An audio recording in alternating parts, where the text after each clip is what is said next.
Water is not only our lifeblood, it's the very fabric of our society. We need water to drink, to eat, to learn, to work, and even to play. We also need toilets to keep our water and our environment clean, to keep us healthy, and to allow us dignity. While more than 600 million people don't have access to what WHO and UNICEF describe as improved or protected water sources, toilets are out of reach for many, many more. 2.5 billion people do not have access to adequate toilets. 10% of the global burden of disease is linked to water, sanitation, and hygiene issues. 800,000 deaths in 2012, 640,000 of those were children under the age of 5. We need to talk about toilets. We don't talk enough about toilets.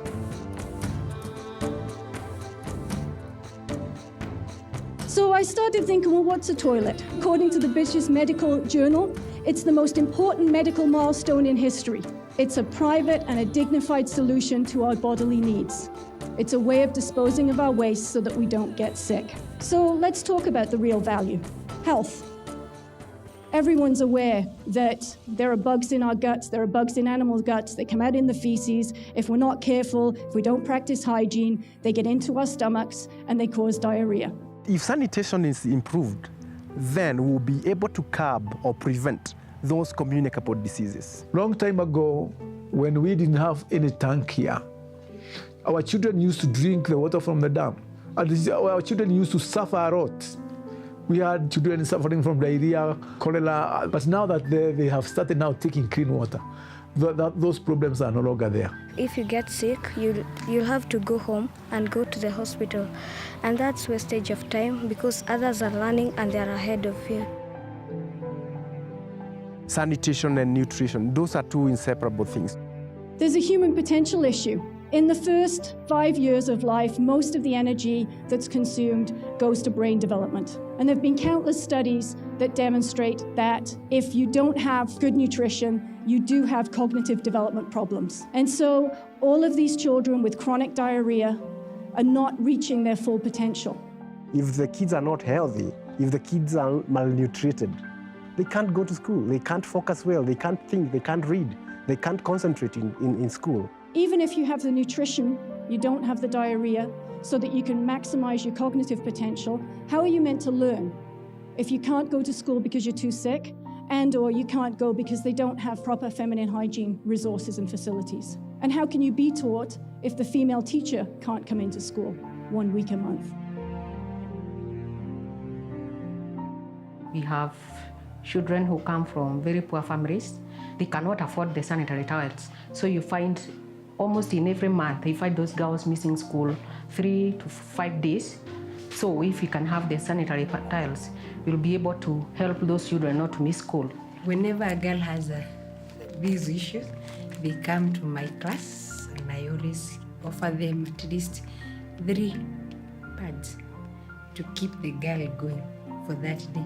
We make sure that we retain them in the school so that they can keep on learning. Yeah, it is very important because this girl will never fail to come to school.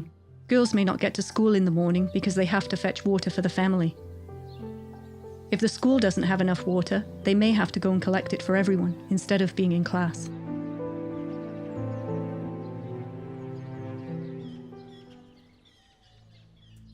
I work mostly with kids with special needs, with disability.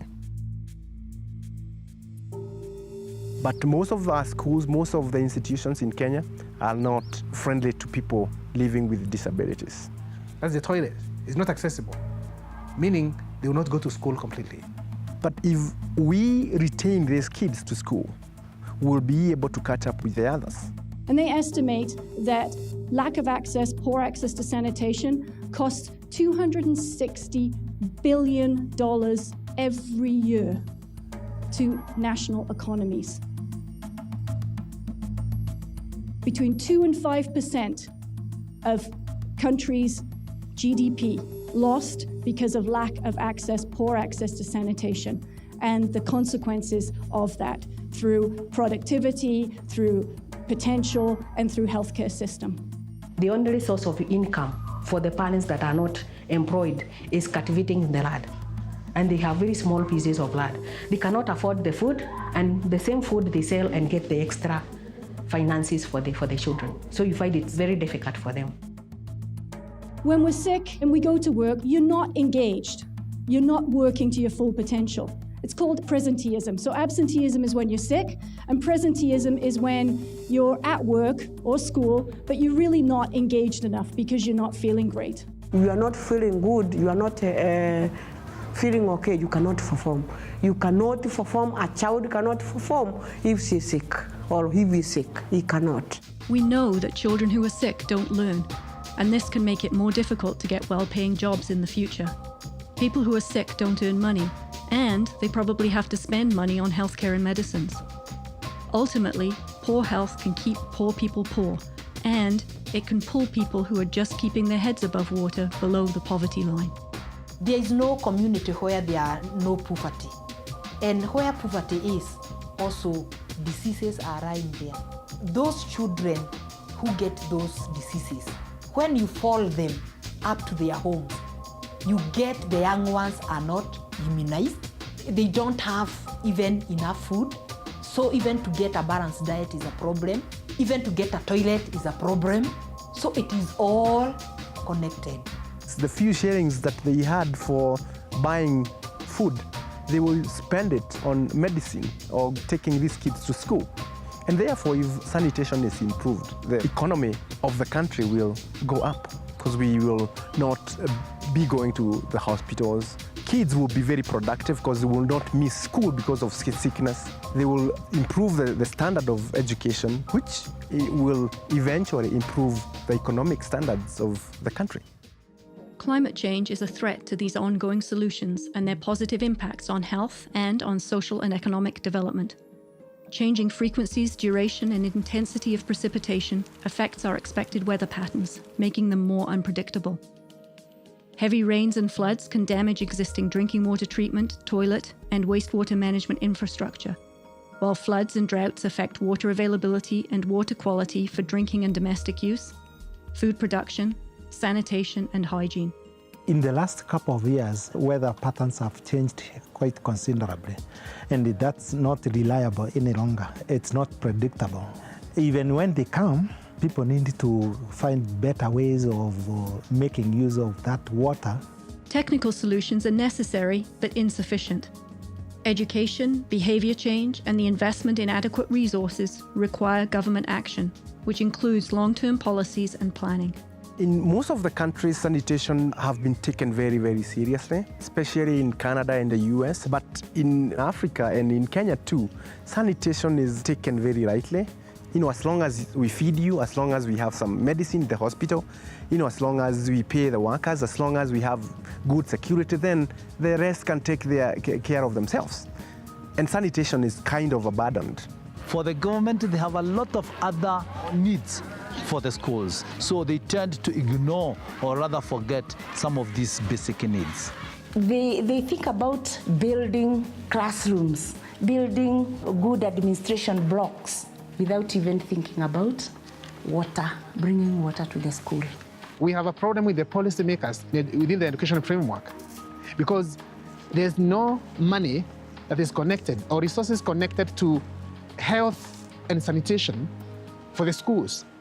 Without water, clean water, you're going nowhere. Without proper toilets, you're going nowhere. I don't want to leave you in doom and gloom. Yes, we've got a mountain to climb. But it's not just all gloomy. There are solutions out there. There are solutions that can generate the money to be able to finance themselves. There are solutions that help protect the environment. And there are solutions that start building an economy. We can change the situation. We need people who are researching, we need people who are funding, we need people who are building, we need people who are using toilets. Why are we letting this happen? How many days are we going to wait? How many years? Let us build the capacity of our communities. Let us bring hope back to them. We need to be working with communities, not on communities. We should take sanitation very seriously because if we joined hands, all of us, non-governmental organizations, government departments, and everybody else that has sanitation in his or her heart, the future of sanitation in this country is very bright. Everybody needs to own this. Solutions have to be sustainable.